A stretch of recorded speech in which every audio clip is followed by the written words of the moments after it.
Mtakatifu Tutilo alikuwa mtawa wa Wabenedikti na mtaalamu katika masomo ya muziki na sanaa.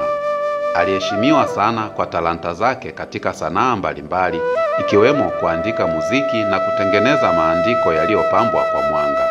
Alijulikana pia kwa jukumu lake katika elimu ya watawa wenzake. Ingawa sehemu kubwa ya maisha yake haiko wazi, michango ya Tutilo imeleta matokeo makubwa.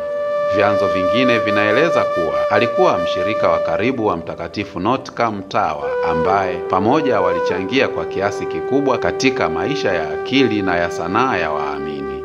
Kwa roho isiyoyumba, Mtakatifu Tutilo alilea kizazi kipya, akishiriki masomo ya imani na ubunifu ambayo yaliangaza katika akili za vijana waliokuwa na hamu ya kujifunza.